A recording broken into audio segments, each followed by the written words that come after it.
In a room containing air, heat can go from one place to another place by mainly किसके through जाएगी? Room में air है, तो अगर air है तो एयर में कंडक्शन भी हो सकता है, कन्वेक्शन भी हो सकता है और रेडिएशन भी हो सकता है। ठीक है, तीनों मीडियम से जा सकती है। लेकिन मेनली किसके थ्रू जाएगी, वो ये नहीं पूछ रहे किसके थ्रू ट्रांसमिट होगी, मेनली किसके थ्रू जाएगी। तो एयर जो है मूवेबल मीडियम है, तो उसमें मेनली जो हीट का ट्रांसफ़र होगा वो कन्वेक्शन के थ्रू होगा। ठीक है, मेन जो हीट का ट्रांसफ़र होगा वो किसकी वजह से होगा? कन्वेक्शन। अदरवाइज तीनों ही पॉसिबल है, कंडक्शन भी पॉसिबल है, कन्वेक्शन भी पॉसिबल है और रेडिएशन भी पॉसिबल है। Ice formed over lakes. ठीक है, जो आइस बन जाती, जैसे मान लिया लेक है कहीं और कई जो हाई एल्टीट्यूड लेक्स होती हैं वो जम जाती हैं, पूरी जम जाती हैं, पूरी फ्रीज हो जाती हैं ठंड में। ठीक है, तो वो ऊपर से जमती है, नीचे उनके अंदर पानी रहता है। ठीक है, तो आइस ऊपर से जमना शुरू होती है। थर्मल, अर्थ की जो थर्मल हीट होती है उसकी वजह से नीचे का पानी नहीं जमता है, और जितनी आइस ऊपर जमती चली जाती है, आइस जो है वो बैड कंडक्टर ऑफ हीट है, तो वो फर्दर आइस के फॉर्मेशन को रिटार्ड करती है। आप कुछ इस तरह से समझिए, जैसे मान लीजिए टैंक है, ये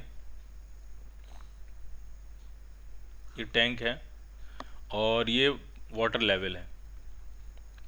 अब मान लिया बाहर का टेम्परेचर काफ़ी कम हो गया, -T0, नेगेटिव में चला गया, तो आइस ऊपर से जमना शुरू होगी, आइस की यहाँ लेयर जमना शुरू हो जाएगी। तो मान लिया इतनी आइस की लेयर जम गई। अब ये जो आइस की लेयर जम गई है, ये फर्दर जो नीचे पानी बचा हुआ है इसके इसकी फ्रीजिंग को रिटार्ड करेगी, क्योंकि ये बैड कंडक्टर ऑफ हीट होती है और हीट यहाँ से ये एटमॉस्फेयर में एस्केप होने नहीं देगी उतनी आसानी से। तो सिचुएशन ये होती है कि जितनी आइस जमती चली जाती है उतना ही ज़्यादा नीचे का जो पानी है उसका जमना और मुश्किल होता जाता है। मान लिया इतनी आइस जम गई, अभी कुछ रेट ऑफ हीट ट्रांसफ़र होगा, फिर अगर उस रेट ऑफ हीट ट्रांसफ़र होने की वजह से और आइस की लेयर जम जाएगी तो रेट ऑफ हीट ट्रांसफ़र और कम हो जाएगा, फिर अगर और आइस की लेयर जम जाएगी तो रेट ऑफ हीट ट्रांसफ़र और कम हो जाएगा। तो ये जो आइस की लेयर है ये प्रोटेक्टिव लेयर की तरह काम करती है, इसकी हीट कंडक्टिविटी बहुत कम होती है और and it retards further formation of ice. ठीक, so your answer is B part. अब अगर इसको हम क्वांटिटेटिवली समझें, इसको कैलकुलेशन के हिसाब से समझें, तो इसको जब हम सेटल करते हैं तो रिलेशन इसमें ये आता है, जो आप याद रख सकते हो कि अगर मान लिया पहला एक्स अमाउंट ऑफ थिकनेस जमने में टी टाइम लगा। ठीक है, पहली एक्स अमाउंट ऑफ थिकनेस जमने में कितना टाइम लगा? टी टाइम अगर लगा, तो अगला एक्स जमने में जो टाइम लगता है वो टी से ज़्यादा होगा और वो 3t आता है। सॉल्व जब हम करते हैं तो वो कितना आता है? 3t। फिर जो अगला एक्स जमने में जो टाइम लगेगा वो आपका 5t के बराबर होता है। इस तरह का ये रिलेशन है, आप चाहो तो इसको याद कर सकते हो ताकि अगर कहीं मैथमेटिकल क्वेश्चन आएगा तो वो सेटल हो जाएगा। क्लियर? टी जो है वो एक्स स्क्वायर की प्रोपोर्शनलिटी में आता है। ठीक है, एक्स को जमने में अगर टी टाइम लगा तो 2x को जमने में 4t टाइम लगेगा। ठीक, 2x जमने में अगर 4t टाइम लगा तो उसका मतलब अगला वाला x जमने में कितना टाइम लगेगा? 3t टाइम लगेगा। तो ये प्रोपोर्शनलिटी इस तरह से रिलेशन आता है और ये उसका आउटकम है। ठीक, air is a bad conductor of heat, still vacuum is preferred between the walls of the thermoflask because. ठीक है, एयर वैड कंडक्टर है। ठीक है, कंडक्टर वैड है ना, लेकिन एयर मूवेबल मीडियम है तो उसमें कन्वेक्शन से तो हीट फ्लो हो ही सकती है, कन्वेक्शन से तो हीट फ्लो हो ही सकती है, इसलिए हम थर्मोफ्लास्क की दोनों वॉल्स के बीच में क्या प्रेफर करते हैं? वैक्यूम। ठीक, बिकॉज, तो इसका आंसर क्या बनेगा? C part. Two thin blankets keep more hotness than the one blanket of thickness equal to these two। ठीक है, हम दो अलग अलग ब्लैंकेट लें और उन दोनों की थिकनेस के बराबर एक सिंगल ब्लैंकेट लें, तो जो जो अलग अलग ब्लैंकेट लिए हैं वो ज़्यादा गर्माहट प्रोवाइड करेंगे। ऐसा इसलिए होता है क्योंकि जब आप दो ब्लैंकेट यूज़ करोगे तो उसके बीच में एयर की एक लेयर ट्रैप हो जाती है और एयर जो है वो बैड कंडक्टर ऑफ हीट है, इसलिए दो ब्लैंकेट जो है वो ज़्यादा काम कराएंगे बजाय कि उन दोनों की थिकनेस के बराबर एक single blanket. So your answer is B part.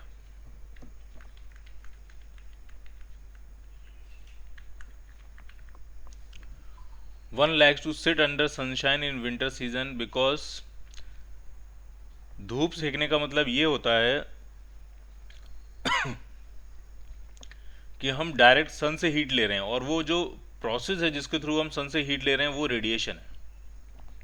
ठीक है, धूप सेकने का मतलब क्या है, जो सन से आपको हीट डायरेक्ट मिल रही है वो किस फॉर्मेट में मिल रही है, रेडिएशन की फॉर्मेट में मिल रही है। ठीक, so your answer is B part. A hot and cold body are kept in vacuum separated from each other. Which of the following causes decrease in the temperature of the hot body? ठीक है, एक hot body और एक cold body vacuum है, तो vacuum में conduction नहीं होगा, कन्वेक्शन नहीं होगा, सिर्फ एक ही प्रोसेस होगी, वो होगी रेडिएशन। तो उसमें जो हीट का ट्रांसफ़र हो रहा है जिसकी वजह से हॉट बॉडी का टेम्परेचर कम होगा और कोल्ड बॉडी का बढ़ेगा, वो प्रोसेस होगी रेडिएशन। क्योंकि वैक्यूम में मीडियम नहीं है, इंटरविनिंग जब मीडियम नहीं है तो ना कन्वेक्शन हो सकता है ना कंडक्शन हो सकता है। A body which emits radiation of all possible wavelength is known as, सभी possible wavelength emit करे और कोई बॉडी अगर सभी possible wavelength absorb करे तो वो क्या हुआ, वो हुई perfectly black body. So your answer is D part. Distribution of energy in the spectrum of a black body can be correctly represented by, किसने ये correctly represent किया था, तो जरा समझिए इस बात को। इसमें एक एक्सिस पे हम इंटेंसिटी रखेंगे और दूसरी एक्सिस पे हम वेवलेंथ रखेंगे। यहाँ वेवलेंथ है और यहाँ पे है intensity, number of photons per unit time per unit area, या light energy per unit time per unit area, intensity. ठीक, और इसका ग्राफ हम बना चुके हैं और ये ग्राफ कुछ इस तरह से बनता है। ठीक,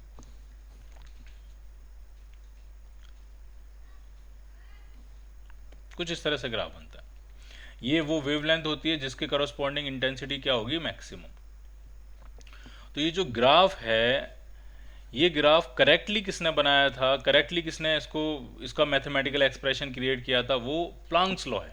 ठीक है, क्या है वो, सी पार्ट, प्लांक्स लॉ। ठीक, इससे पहले इंटेंसिटी और वेवलेंथ के बीच में जो कनेक्शन था वो डेवलप किया था, रिले जीन्स फॉर्मूला है, एक रिले जीन्स फॉर्मूला है, उससे डेवलप हुआ था, लेकिन वो क्लासिकल मैकेनिक्स की प्रेडिक्शन की हेल्प से था।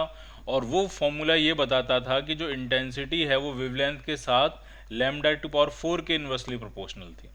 और उसके हिसाब से इधर वाला पोर्शन तो ग्राफ का ठीक रहता था, लेकिन जैसे जैसे वेवलेंथ कम होती जाती थी इंटेंसिटी बहुत तेज़ी से बढ़ती जाती थी। यानी उसका जो ग्राफ था वो इस तरह से जाता था, कम वेवलेंथ पे इंटेंसिटी बहुत ही तेज़ी से बढ़ती थी। और ये हमारे एक्सपेरिमेंटल ऑब्जर्वेशन से मैच नहीं खा रहा था।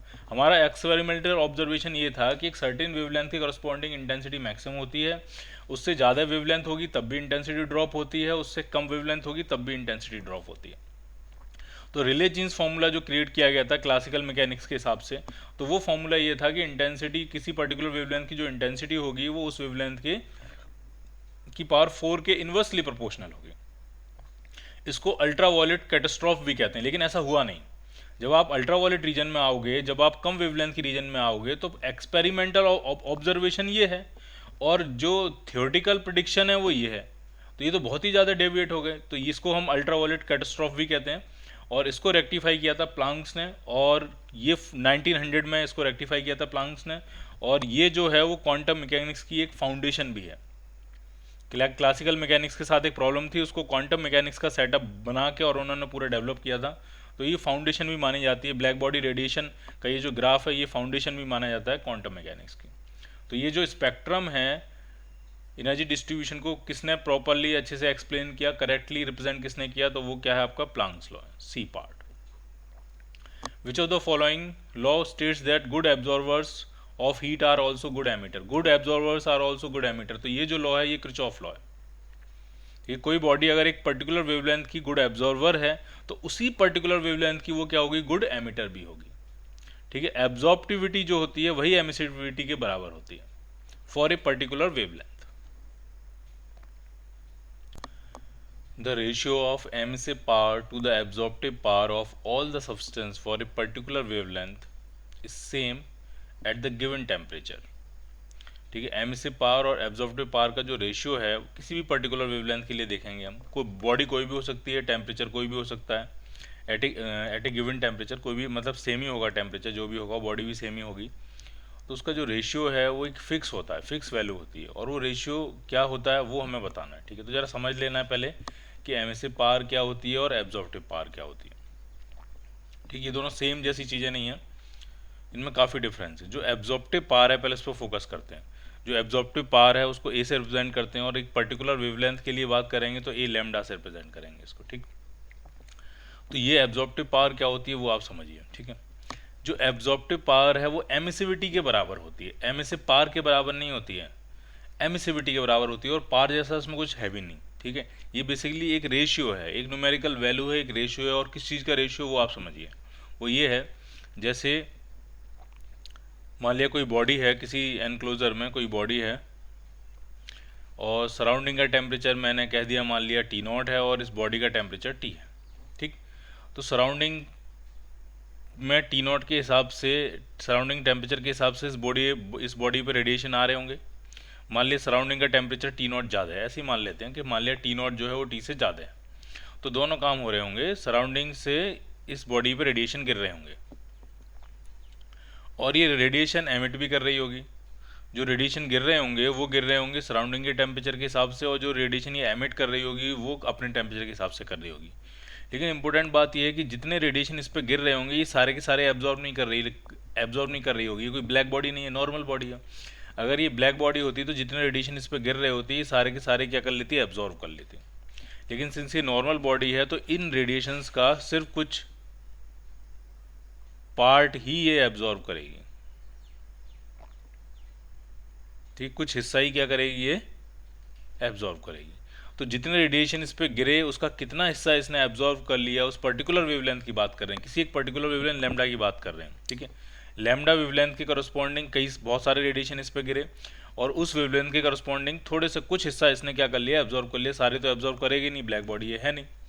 तो ये जो रेशियो होगा, कितनी पावर इसने एब्जॉर्ब करी फॉर ए पर्टिकुलर वेवलेंथ, और उस वेवलेंथ के करस्पॉन्डिंग कितनी पावर इस पर इंसिडेंट हुई, ये जो रेशियो होता है इसको हम कहते हैं एब्जॉर्प्टिव पावर। और इस ढंग से देखो, अगर पावर अपन पावर कर देंगे तो इसमें कुछ बचेगा ही नहीं, ये तो डायमेंशनलेस क्वांटिटी बचेगी। एक तो एक न्यूमेरिकल फ्रैक्शन होगा ये, जिसकी वैल्यू 0 और 1 के बीच में कुछ भी हो सकती है। ब्लैक बॉडी के लिए वो वैल्यू 1 हो जाएगी। तो एब्जॉर्प्टिव पावर जो नाम है वो बहुत कंफ्यूजिंग है। एब्जॉर्प्टिव पावर की जगह उसका नाम होना चाहिए एब्जॉर्प्टिविटी।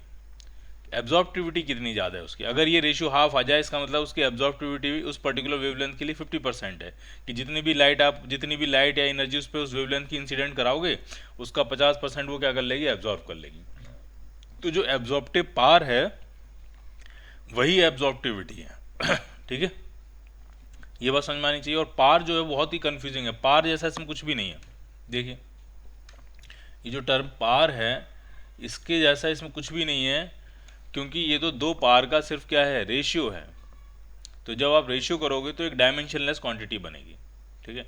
और सिंपल कंसेप्ट में आप इसको याद कर लो, एब्जॉर्प्टिव पावर और एब्जॉर्प्टिविटी सेम होता है, और वो सिंपली ये बताता है कितनी लाइट आप उस पर गिरा रहे हो उसका कितना हिस्सा ये एब्जॉर्ब कर ले रहा है।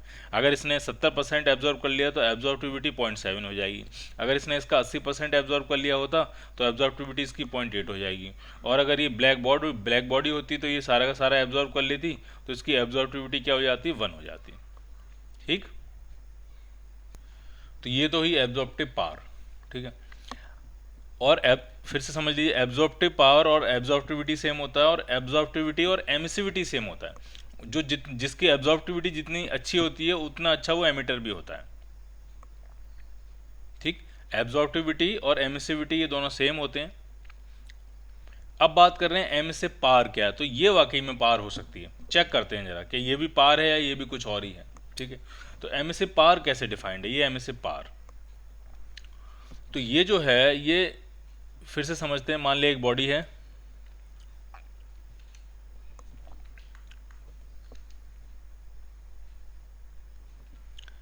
और एमिसिव पावर जो डिफाइन है वो इस तरह से डिफाइन है कि ये कितनी एनर्जी पर सेकंड पर यूनिट एरिया रेडिएट कर दे रहा है। मान लिया इसका टेम्परेचर कुछ T है, इसका टेम्परेचर क्या है, T, ठीक। तो ये इस बात से डिफाइंड है कि ये बॉडी जो है वो कितनी एनर्जी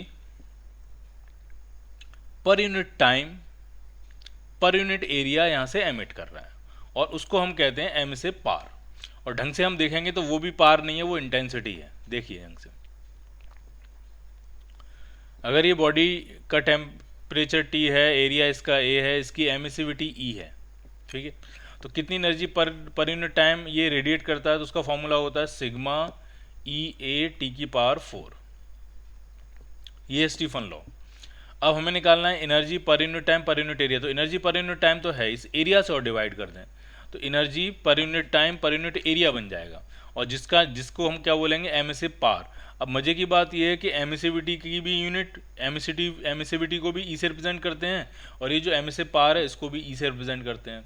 तो ऐसा करते हैं कि इसको हम ई डैश कह देते हैं, एमिसिव पावर को क्या कह देते हैं, ई डैश। तो जो ई डैश आएगा वो होगा energy per unit time per unit area, तो ये बनेगा P/A के बराबर। और इसकी वैल्यू क्या आ जाएगी, तो इसकी वैल्यू आ जाएगी ई सिग्मा T⁴। तो ये है एमिसिव पावर, और ढंग से देखेंगे तो ये भी पावर नहीं है, ये क्या है, इसकी जो यूनिट आएगी वो इंटेंसिटी की यूनिट है, क्योंकि ये energy per unit time per unit area की तरह से डिफाइंड है। क्लियर। तो ये बहुत ही नाम जो है बहुत ही कंफ्यूजिंग है, नोटेशन भी बहुत ही कंफ्यूजिंग है, क्योंकि एमिसिव पावर को भी आप ई से रिप्रेजेंट कर देते हो, और जो एमिसिविटी है वो भी ई से रिप्रेजेंट। ये जो एमिसिविटी है ये एब्जॉर्प्टिविटी के बराबर होती है, ये जो एमिसिविटी है यही एब्जॉर्प्टिविटी के बराबर होती है। किरचॉफ लॉ ये होता है, जो जितने अच्छे एब्जॉर्वर होते हैं उतने अच्छे एमिटर होते हैं। ठीक। तो एमिसिव पावर का अगर मैं फॉर्मूला थोड़ा सा और आगे बढ़ाऊँ तो ढंग से देखिए क्या बनने वाला है। एमिसिव पावर ई डैश जो आएगा वो आपका ई सिग्मा T⁴ के बराबर आया, और ये जो एमिसिविटी है यही एब्जॉर्प्टिविटी के बराबर है, तो इसी को हम ए लिख सकते हैं। ठीक है, सिग्मा T⁴। और हमसे यही रेशियो पूछा गया है कि एमिसिव पावर और एब्जॉर्प्टिव पावर, जिसको आप एब्जॉर्प्टिविटी भी कहो तो ज़्यादा बेहतर है, इसका रेशियो क्या होगा। तो इसका रेशियो आया आपका सिग्मा T⁴। अब ये क्या बनेगा, तो इसको गौर से देखो, ये जो है ये एमिसिव पावर होगी परफेक्टली ब्लैक बॉडी की। ये एमिसिव पावर का फॉर्मूला है, अगर परफेक्टली ब्लैक बॉडी है तो उसकी एमिसिविटी 1 होगी, तो बचा क्या, सिग्मा T⁴। तो सिग्मा T⁴ क्या है, ये होगी emissive power of perfectly black body. So your answer is a part. ठीक। और ये पर्टिकुलर वेवलेंथ के लिए होगा, emissive power for a particular wavelength lambda. तो यहाँ पे भी क्या डालेंगे हम, एब्जॉर्प्टिव पावर या एब्जॉर्प्टिविटी कहीं ज़्यादा बेहतर है, for a particular wavelength lambda. और ये कांस्टेंट के बराबर है, टेम्परेचर का तो फंक्शन है ये, लेकिन ये बॉडी का फंक्शन नहीं है, ये कौन सी बॉडी है। ठीक, कोई भी बॉडी हो सकती है, any body for all the substance, और वो किसके बराबर है, emissive power of A perfectly black body. ठीक है। तो ये नाम बहुत ही कंफ्यूजिंग है, तो इसको आपको बहुत ही ढंग से समझना है और याद रखना है। अगला क्वेश्चन भी वही है कि ई लैम्डा जो है वो एमिसिव पावर है और ए लैम्डा जो है वो एब्जॉर्प्टिव पावर है। तो हमें पता है इसका रेशियो जो होता है वो किसके बराबर होता है, वो emissive power of black body के बराबर होता है। अभी हमने क्वेश्चन किया, तो क्या आंसर बनेगा आपका, E lambda upon A lambda is equal to emissive power of perfectly black body, and that is capital E. ये आपका आंसर बनेगा। 10th और 11th सेम ही है, so your answer is C part. Clear. इसको इधर मल्टीप्लाई कर देंगे ले जाके बस। There is a black spot on a body, if the body is heated and carried in a dark room it glows more. जो ब्लैक स्पॉट है उस पर, तो वो अच्छा एब्जॉर्वर भी, जब हम हीट करेंगे तो वो अच्छा एब्जॉर्वर भी होगा, और जब हम उसको डार्क रूम में ले जाके रखेंगे तो एक अच्छा एमिटर भी होगा। जब हम उसको डार्क रूम में ले जाके रखेंगे तो सबसे ज़्यादा ग्लो भी वही करेगा। तो वो किससे एक्सप्लेन हो रहा है, वो एक्सप्लेन हो रहा है किरचॉफ लॉ से। किरचॉफ लॉ कहता है good absorbers are also good emitters. In MKS system Stefan constant is denoted by sigma. CGS में मल्टीप्लाइंग फैक्टर पूछ रहे हैं कितना होगा, तो हमें यूनिट बदलनी है, बदलते हैं जरा। पावर का जो फॉर्मूला होता है वो होता है सिग्मा E(a)T⁴। ये जो E है ये एमिसिविटी है, और ये डायमेंशनलेस क्वांटिटी होती है। ये एब्जॉर्प्टिविटी के बराबर होती है या एब्जॉर्प्टिव पावर के बराबर होती है। पावर नाम बहुत ही कन्फ्यूजिंग है, तो हमें सिग्मा के बारे में फोकस करना है। तो सिग्मा की जो यूनिट आएगी वो आपकी आएगी, पावर जो है वो क्या होगी, जूल पर सेकेंड। एरिया नीचे मीटर स्क्वायर पहुंच गया, इधर ले जाके डिवाइड किया, और टेम्परेचर केल्विन की पावर 4। अब इसको हमें कन्वर्ट करना है सीजीएस यूनिट में, और मल्टीप्लाइंग फैक्टर ढूंढ रहे हैं। तो देखिए जरा क्या कैसे करेंगे। जूल को सीजीएस यूनिट में कन्वर्ट करेंगे, अर्ग बनेगा तो 10⁻7 आ जाएगा ऊपर। सेकंड सीजीएस और एमकेएस में सेम होता है, केल्विन सीजीएस और एमकेएस में सेम होता है, तो सिर्फ बचा मीटर स्क्वायर। तो मीटर स्क्वायर को अगर सेंटीमीटर स्क्वायर में कन्वर्ट करोगे तो 10⁻4 आ जाएगा। तो इसमें जो मल्टीप्लाइंग फैक्टर आ रहा है वो 10⁻3 आ रहा है, यानी SI यूनिट से अगर CGS यूनिट में कन्वर्ट करना है तो किस में मल्टीप्लाई करना पड़ेगा, 10⁻³ से। So your answer is B part.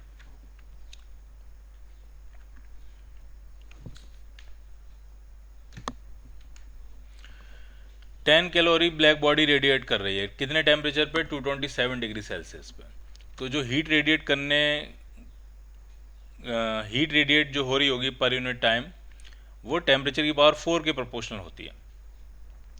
तो पहले केस में अगर मैं लिखूं P2/P1, तो ये सिंपली बन जाएगा T2/T1 की पावर 4। सारी वैल्यू डालते हैं। P2 आपको निकालना है और P1 कितना है, 10 कैलोरी पर सेकेंड। T2 कितना होगा, तो ये 727 प्लस 273 ऐड करेंगे तो ये कितना आ जाएगा आपका 1000 केल्विन। और 227 में 273 ऐड करेंगे तो ये आपका आ जाएगा 500 केल्विन। यानी फाइनल टेम्परेचर है 1000 और इनिशियल टेम्परेचर है 500 और इस पूरे की पावर 4। तो 2 की पावर 4 कितना आ जाएगा, ये 16। 10 से इधर मल्टीप्लाई करेंगे तो P2 जो आ गया वो 160 कैलोरी पर सेकेंड आ गया। So your answer is C part.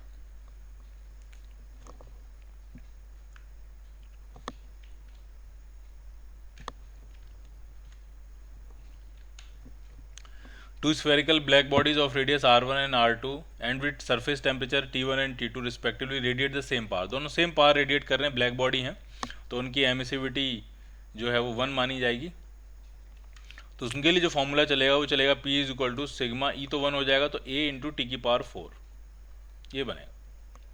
तो दोनों की सेम पावर है, इसका मतलब सिग्मा A1 T1 की power 4 is equal to sigma A2 T2 की पावर 4। तो सिग्मा से सिग्मा क्या हो जाएगा, कैंसिल आउट हो जाएगा। A1 कितना होगा, तो A1 जो होगा वो हो जाएगा 4 पाई R1 का स्क्वायर इंटू T1 की पावर 4 इजक्वल टू A2 कितना होगा, A2 हो जाएगा 4 पाई R2 का स्क्वायर इंटू T2 की पावर 4। तो 4 पाई से 4 पाई क्या हो जाएगा, कैंसिल आउट। तो यहाँ से R1/R2 जो आपका आएगा वो आपका आ जाएगा, सॉरी ये T2 है, T2/T1 के स्क्वायर के बराबर आ जाएगा। So your answer is B part.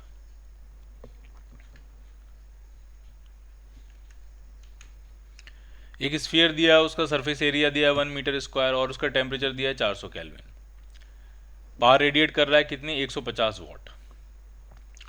Assuming that the sphere is black body radiator, the power in kilowatt radiated when the area हम अगर हम डबल कर दें और टेम्परेचर भी डबल कर रहे हैं, एरिया भी डबल कर रहे हैं, टेम्परेचर भी डबल कर रहे हैं, तो पावर रेडिएटेड कितने टाइम्स हो जाएगी। तो समझिए पावर का जो फॉर्मूला होगा ब्लैक बॉडी के लिए वो होगा सिग्मा A टी की पावर 4। आपने एरिया भी डबल कर दिया तो 2 का फैक्टर तो यहाँ से आ जाएगा और टेम्परेचर जब आप डबल करोगे तो यहाँ से तो 16 आएगा बाहर, क्योंकि उसकी पावर 4 है। तो जो पावर है वो 32 टाइम्स हो जानी चाहिए। यानी पहले पावर अगर 150 वॉट प्रोड्यूस हो रही थी या रेडिएट कर रहा था, तो अब जो पावर रेडिएट करेगा वो करेगा उसका 32 गुना पावर रेडिएट करेगा। अब आप इसको मल्टीप्लाई कर लीजिए और आपको आंसर किलोवाट में मिल जाएगा। इसको 1000 से आप डिवाइड अगर कर दोगे तो ये आंसर किस में आ जाएगा आपका, किलोवाट में। किलोवाट में ही आपको आंसर चाहिए।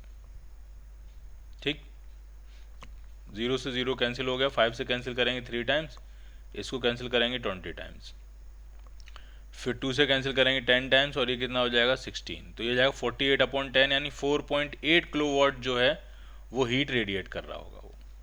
सी part. 2 spheres of same material have radii 1 meter and 4 meter, temperature 4000 Kelvin and 2000 Kelvin respectively। 2 sphere हैं, सेम मटेरियल के हैं, उनकी रेडियस कितनी दी है, 1 मीटर दी है और 4 मीटर दी है, और टेम्परेचर 4000 और 2000 केल्विन दिया है।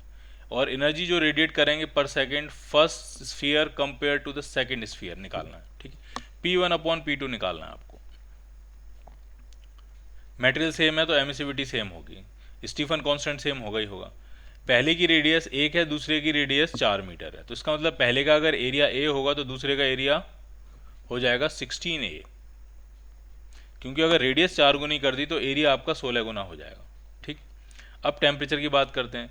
तो पहले का टेम्परेचर अगर T मानूं मैं तो दूसरे का टेम्परेचर T/2 है और उस पूरे की पावर कितनी जाने वाली है, 4। तो ये तो सब कुछ कैंसिल आउट ही हो जाएगा और इसका आंसर तो 1:1 आ रहा है। यानी दोनों जो एनर्जी रेडिएट कर रहे होंगे पर सेकेंड, हीट रेडिएट कर रहे होंगे पर सेकेंड, वो सेम ही होगी। The area of a hole of heat furnace is 10⁻⁻⁴ metre square. Area दिया है, कितनी हीट रेडिएट कर रहा है पर सेकेंड, पर आर में दिया आपको, तो पर सेकंड में हम निकाल लेंगे, कोई दिक्कत नहीं है। और एमिसिविटी भी दी हुई है, टेम्परेचर पूछ रहे हैं तो बहुत ही आसान है, P इज इक्वल टू लिखेंगे हम सिग्मा, और ये मान लेते हैं, कुछ मानने की जरूरत नहीं है क्योंकि एमिसिविटी आपको दी हुई है। अगर कई बार ऐसा होता है क्वेश्चंस में एमिसिविटी नहीं दी होती है, तो हम ऐसा मान लेते हैं फिर कि वो बॉडी जो है वो ब्लैक बॉडी की तरह रेडिएट कर रही होगी और उसकी एमिसिविटी होगी 1। ठीक है, तो सबसे पहला काम क्या है, ये जो P है इसकी यूनिट सही करनी है। ये आपको दिया है कैलोरी पर आवर, तो इसको कन्वर्ट करना है जूल पर सेकेंड में। कैलोरी को जूल में कन्वर्ट करेंगे और आर को किस में कन्वर्ट करेंगे, सेकंड में। तो यहाँ P की वैल्यू डालेंगे। ठीक है, सिग्मा स्टीफन कांस्टेंट है, आपको पता होना चाहिए। एमिसिविटी आपको 0.8 दी हुई है, एरिया आपको दिया हुआ है, सिर्फ यहाँ से क्या फाइंड करना है, टेम्परेचर। और कैलकुलेशन थोड़ी मुश्किल होगी क्योंकि पावर 4 में चल रहा है, तो जब आप सब कुछ इधर लेके आओगे तो इस पूरे की पावर 1/4 लेना पड़ेगा, थोड़ा मुश्किल हो सकता है। ठीक है, लेकिन कैलकुलेट आप ही को करना होगा।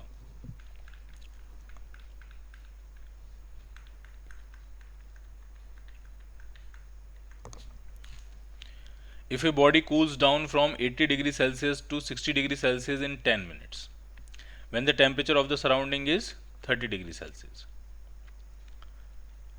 सराउंडिंग का टेम्परेचर 30 है, 80 से 60 हुई है 10 मिनट में, तो ये पूछ रहे हैं कि अगले 10 मिनट में क्या होगा। तो न्यूटन्स लॉ ऑफ कूलिंग लगाते हैं। रेट ऑफ कूलिंग जो होता है, ये रेट ऑफ कूलिंग होता है, ये किसके बराबर होता है, ये होता है some constant into T minus T naught के बराबर। टी नॉट आपका क्या है, टी नॉट होता है एटमॉस्फेयर का टेम्परेचर और ये T होता है उस बॉडी का एवरेज टेम्परेचर। तो जैसे पहले केस में 60 से घट के 80 हो गया 10 मिनट में, तो रेट ऑफ कूलिंग जाएगा 20/10 degree Celsius per minute equal to K some constant रहा होगा। अब इस बॉडी का एवरेज टेम्परेचर कितना होगा, अगर 80 से 60 हो रहा है, 80 से 60 हो रहा है तो एवरेज तो 70 आ जाएगा, फिर माना सराउंडिंग का टेम्परेचर कितना दिया है 30। ये पहली इक्वेशन होगी। कह रहे हैं अब अगले 10 मिनट में कितना कम हो जाएगा, तो मैंने कहा चलो अगले 10 मिनट में डेल्टा T कम हो जा रहा है, माइनस डेल्टा T कम हो जा रहा है। ठीक है, माइनस का मतलब कम हो रहा है। ठीक, कितने टाइम में, 10 मिनट में, divided by 10 is equal to K times body का एवरेज टेम्परेचर कितना डालेंगे यहाँ पे। ठीक है, एवरेज। ठीक है, तो जरा समझना, या ऐसा करते हैं, मान लेते हैं इसको, पहले 80 से घट के कितना हुआ 60, अब मैंने कहा 60 से घट के मान लिया हो गया T डैश। ठीक है, 60 के घट के कितना हो गया T डैश, तो कितना डिक्रीज हुआ, डिक्रीज इन टेम्परेचर हुआ 60 माइनस T डैश अपॉन 10। ठीक, is equal to K times average temperature कितना हो जाएगा, तो हो जाएगा 60 प्लस T डैश अपॉन 2, ये एवरेज टेम्परेचर हो जाएगा, माइनस 30। अब हमें T डैश निकालना है तो हमको क्या करना पड़ेगा, हमको दोनों इक्वेशंस को डिवाइड कर देना पड़ेगा। और जैसे ही आप डिवाइड करोगे K से K कैंसिल आउट, सिर्फ एक ही अननोन बचेगा, वो होगा T डैश। इस 10 से ये 10 भी कैंसिल आउट हो गया, तो इस तरफ तो आया आपका 20/60 माइनस T डैश। अब जरा देखते हैं इधर क्या आने वाला है, तो इधर जो ऊपर आएगा आपका वो ऊपर आ जाएगा 40, और नीचे कितना होगा, नीचे अगर हम LCM 2 ले लें तो 2 से LCM ले लेंगे तो 60 से 60 क्या हो जाएगा, ये कैंसिल आउट, तो सिर्फ बचेगा T डैश। 2 को ऊपर पहुंचा देते हैं, तो 2 पर पहुंचा के इंटू 2 यहाँ हो जाएगा, ये 2 यहाँ से खत्म हो गया, 20 से कैंसिल करेंगे 2 टाइम्स, तो इधर तो ये हो गया 4, क्रॉस मल्टीप्लाई कर लेते हैं, T डैश जो आपका आ जाएगा वो आ जाएगा 240 माइनस 4 T डैश। इसको इधर ले आएंगे तो 5 T डैश जो आया वो 240 के बराबर आया, तो T डैश जो आपका आ गया वो 240 अपॉन 5 यानी 48 डिग्री सेल्सियस हो गया। यानी अगले 10 मिनट के बाद जो टेम्परेचर बचेगा वो 48 डिग्री सेल्सियस बचेगा, B part. Clear. A block of metal is heated to a temperature much higher than the room temperature and allowed to cool in a room free from air currents. आपने room temperature से बहुत ज़्यादा temperature तक उसको heat कर दिया है और एक रूम में उसको ठंडा करने की कोशिश कर रहे हो जिसमें एयर करेंट्स नहीं है। इसका मतलब उसका जो कूलिंग होगी वो रेडिएशन से होगी, और न्यूटन्स लॉ ऑफ कूलिंग इसमें इसलिए नहीं लग पाएगा डायरेक्ट क्योंकि टेम्परेचर में बहुत ज़्यादा डिफरेंस है। तो इसमें डायरेक्ट हम कंसेप्ट लगाएंगे, वो ये होगा कि अगर बॉडी का टेम्परेचर T है और सराउंडिंग का टेम्परेचर T नॉट है, तो जो नेट हीट जो लूज कर रहा होगा या नेट रेट ऑफ जो कूलिंग होगा वो आपका T की पावर 4 माइनस T नॉट की पावर 4 के प्रोपोर्शनल जाने वाला है। वो जो हीट रेडिएट करेगा वो किस फॉर्मेट में रेडिएट करेगा, तो वो होगी E सिग्मा A T की पावर 4, ये हीट रेडिएट कर रहा होगा। अगर सराउंडिंग का टेम्परेचर T नॉट है तो ई सिग्मा ए टी नॉट की पावर 4 हीट एब्जॉर्व कर रहा होगा, तो नेट हीट कितनी रेडिएट करेगा, net D Q by D T कितना चल रहा होगा, तो वो इसके बराबर होगा। और जितने तेजी से हीट लॉस करेगा, माइनस लगा देता हूँ, हीट लॉस कर रहा है, जितनी तेजी से हीट लॉस करेगा उतनी तेजी से अपना टेम्परेचर कम करेगा। तो जो रेट ऑफ कूलिंग होगा वो टी की पावर 4 माइनस टी नॉट की पावर 4 के प्रोपोर्शनल होगा। इसका मतलब जब वो गर्म होगा तब तेजी से ठंडा हो रहा होगा, जितना ठंडा होता चला जाएगा उतना ठंडा होने का रेट और कम होता चला जाएगा।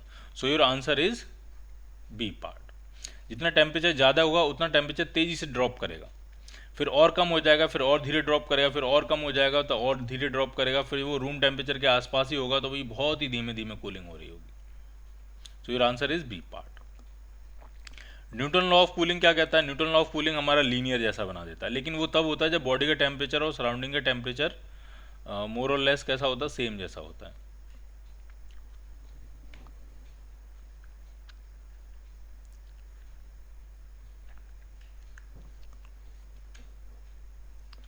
If the wavelength of the maximum intensity of radiation emitted by sun and the moon are, वो दिए हुए हैं आपको, उनके टेम्परेचर का रेशियो पूछ रहे हैं, ठीक है। तो वीन्स डिस्प्लेसमेंट लॉ ये कहता है कि lambda m into T is equal to Wien's constant. Wien's constant की वैल्यू क्या होती है? 2.898 इंटू 10 की power -3 metre into kelvin. Unit जो है वो वेवलेंथ की यूनिट मीटर में है और टेम्परेचर की यूनिट केल्विन में, ये इसकी वैल्यू होती है। ये लैम्डा एम क्या है? लैम्डा एम वो वेवलेंथ है जिसके करस्पॉन्डिंग रेडिएशन की इंटेंसिटी मैक्सिमम है। मैक्सिमम वेवलेंथ नहीं है ये, नहीं ये मिनिमम वेवलेंथ है, ये वो वेवलेंथ है जिस वेवलेंथ के रेडिएशन सबसे ज़्यादा है, रेडिएशन की इंटेंसिटी जिस वेवलेंथ के करस्पॉन्डिंग मैक्सिमम है। तो हमें दोनों वेवलेंथ दिए हैं, टेम्परेचर का रेशियो पूछ रहे हैं, तो temperature of sun upon temperature of moon is equal to lambda m of moon divided by lambda m of sun. चलो डिवाइड कर देते हैं। मून का कितना दिया है? मून का दिया 10 की पावर -4 और सन का कितना दिया? 0.5 इंटू 10 की पावर -6। तो ये ऊपर जाके हो जाएगा 100, 0.5 से करेंगे तो ये 200 आ जाएगा। तो ये रेशियो जो हो गया वो 200 हो गया, ठीक है। और ये टेम्परेचर डिग्री सेल्सियस में 200 का गुना नहीं होगा, 200 गुना नहीं होगा, ये होगा आपका केल्विन में 200 गुना।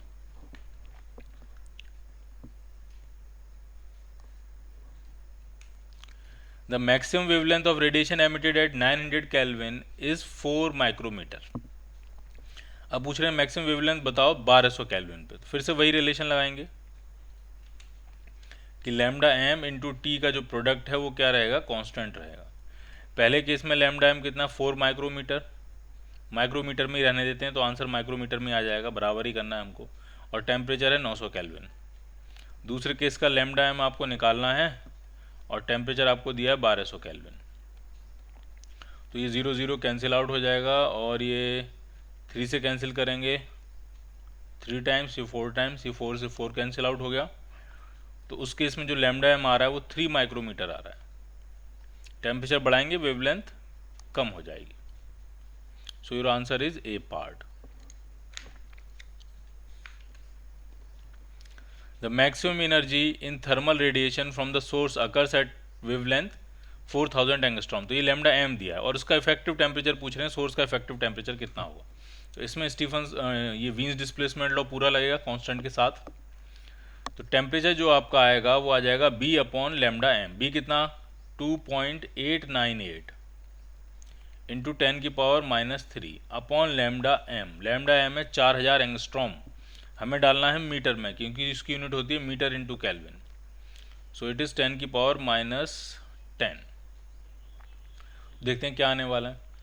तो 3 जीरो ही हटाएंगे तो 10 की पावर -7 बचेगा, तो उसको ऊपर ले जाते हैं तो 10 की पावर +7 हो जाएगा। +7 और -3 तो 10 की पावर कितना आ गया? 4। 10 की पावर 4 अगर आ गया ये, तो ये अगर हम पॉइंट हटाएं तो ये आपका आना चाहिए 2898 और एक ज़ीरो भी आना चाहिए अपॉन 4। ये आया केल्विन। 4 से डिवाइड कर दीजिए, 7 2 कुछ आंसर आएगा ये। तो लगभग ये 7000 केल्विन के आसपास आंसर आएगा। 8000 तो है ही नहीं, 80,000 दिया है उन्होंने, ठीक है। तो लगभग ये कितना आने वाला है, 7000 केल्विन, 7000 से थोड़ा ज़्यादा है, 7200 कुछ आ रहा है, बट लगभग ये 7000 केल्विन के आसपास आपको आंसर दे रहा है।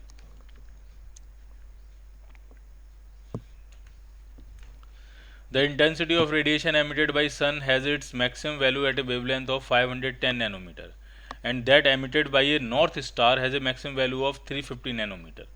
अब दोनों का लैम्डा एम आपको पता है, ठीक है। दोनों स्टार्स अगर ब्लैक बॉडी की तरह बिहेव कर रहे हैं तो सरफेस टेम्परेचर का रेशियो हम फाइंड कर सकते हैं, ठीक है। तो temperature of sun upon temperature of North Star is equal to lambda of North Star upon lambda of sun. North Star का कितना है मैक्सिमम वैल्यू, जिस रेडिएशन की इंटेंसिटी की मैक्सिमम वैल्यू किस वेवलेंथ पे, तो वो है 350 नैनोमीटर, और सन के लिए कितना है 510 नैनोमीटर, ठीक है। तो ये कैंसिल कर लेते हैं, तो लगभग कितना आ जाएगा ये रेशियो, सन का टेम्परेचर ऑब्वियसली कम होगा नॉर्थ स्टार से, तो आप इसको डिवाइड करोगे तो मेरे हिसाब से ये 0.7 के आसपास आना चाहिए, 0.83 तो शायद नहीं आएगा, आप डिवाइड कर लेना, मेरे हिसाब से शायद ये आंसर बी पार्ट आना चाहिए।